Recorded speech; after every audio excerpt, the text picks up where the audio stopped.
Assalamualaikum warahmatullahi wabarakatuh. Perkenalkan, nama saya Putri Salsabila dengan akhiran NIM 4004. Di sini saya akan menjelaskan simulasi praktik micro-teaching psikomotorik. Yang pertama itu ada pengucapan tafhim dan tarkik. Nah, sebelum ke contoh pengucapannya, di sini saya akan menjelaskan tafhim dan tarkik. Nah, tafhim dan tarkik ini adalah cara membaca huruf dalam ilmu tajwid yang membedakan bunyi tipis dan tebal. Perbedaannya terletak pada posisi lidah dan suara yang dihasilkan saat membaca. Itu ada tafhim. Tafhim berarti membaca huruf dengan suara tebal, berat, dan penuh.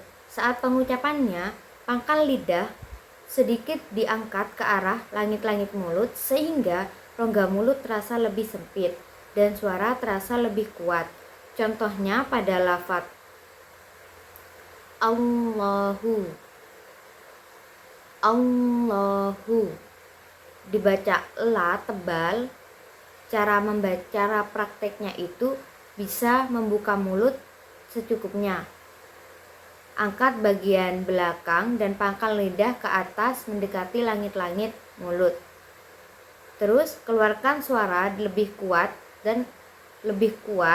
bulat dan berat. Jangan membaca terlalu tipis atau datar. Contohnya itu ada di surat Al-Ikhlas. Huwallahu ahad. Huwallahu ahad. Nah, pada kata Allah, bacaan lam jalalah dibaca tebal karena sebelumnya terdapat harokat dhammah pada kata huwa.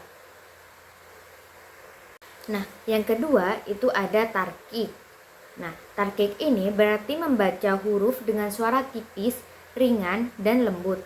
Saat membacanya, posisi lidah rendah dan rileks sehingga suara terdengar lebih ringan. Contohnya pada lafaz Bismillah. Bismillah. Cara prakteknya itu yang pertama, lidah jangan diangkat terlalu tinggi. Posisi mulut lebih santai. Suara dibaca ringan dan tidak ditekan. Hindari bunyi yang terlalu berat.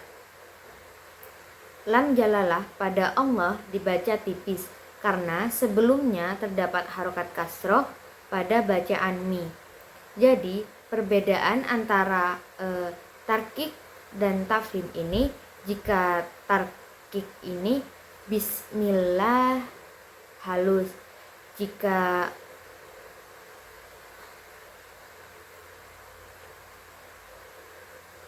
tafhim itu huwallahu lebih berat suaranya. Di sini saya akan membacakan surat Al-Ikhlas.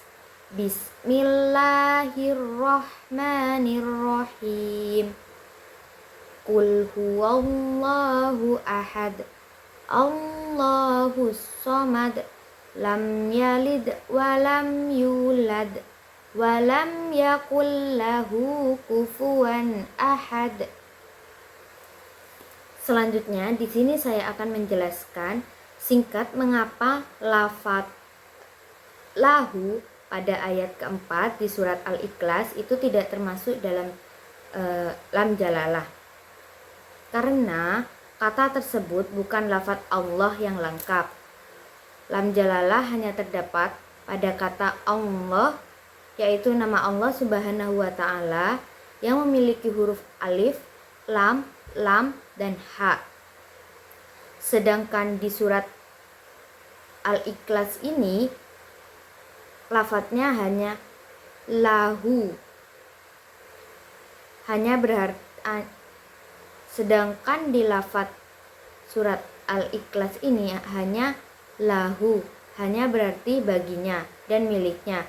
Jika itu merupakan bagian huruf lam dan domir hu, kata ganti untuk Allah, sehingga tidak termasuk nama Allah secara langsung karena bukan lafaz Allah. Maka hukum bacaan lam jalalah seperti tafhim dibaca tebal dan tarkik itu dibaca tipis. Tidak berlaku pada kata tidak berlaku pada ayat tersebut. Jadi, bacaan lahu dibaca biasa sesuai aturan tajwid umum, bukan menggunakan hukum khusus seperti lam jalalah tersebut. Sekian dari saya. Wassalamualaikum warahmatullahi wabarakatuh.